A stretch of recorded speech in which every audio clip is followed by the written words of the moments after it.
আমাদের ইন্ডিয়াতে প্রতি বছর হাজার হাজার শিশু হারিয়ে যায়, এদের অনেকে আবার কখনো ফিরে আসে না। শুধু আমাদের দেশে নয়, প্রায় সমস্ত দেশেই এই সমস্যা দেখা যায়।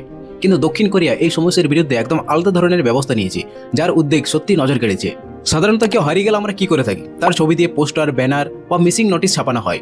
কিন্তু দক্ষিণ কোরিয়ার মানুষ এই সমস্ত পোস্টার বা নোটিশের উপর গুরুত্বই দিত না, তারা ইগনোর করে চলে যেত। আর এই কারণে তারা নতুন উপায় বের করলো, যার ফল সত্যি অবাক করার মতো। সাউথ কোরিয়া সরকার তৈরি করলো এক বিশেষ ধরনের প্যাকেজিং টেপ, আর এই টেপে থাকতো হারিয়ে যাওয়া শিশুদের ছবি এবং তার পরিচয়পত্র। শুধু তাই নয়, তারা এআই প্রযুক্তি ব্যবহার করে শিশুদের বর্তমান বয়স হিসাবে তারা কেমন দেখতে হতে পারে তার ছবি তৈরি করে ট্যাপে যুক্ত করত, সাথে শিশুর পরিচয়পত্র এবং তথ্য।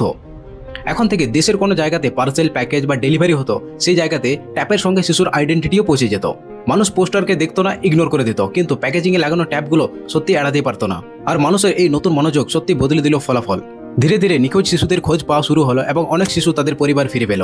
সত্যি একটা সাধারণ কিন্তু সৃজনশীল আইডিয়া, যা দেশের শিশু উদ্ধারের ব্যবস্থাকে একটা পরিবর্তন এনে দেয়। আপনার কি মনে হয় আমাদের ইন্ডিয়াতে এমনটা হওয়া দরকার কিনা? তা অবশ্যই কমেন্ট বক্সে কমেন্ট করে জানান। তো দেখা হচ্ছে নেক্সট ভিডিওতে। ততক্ষণের জন্য ভালো থাকবেন, সুস্থ থাকবেন, আর চ্যানেলে নতুন হলে সাবস্ক্রাইব করবেন অবশ্যই।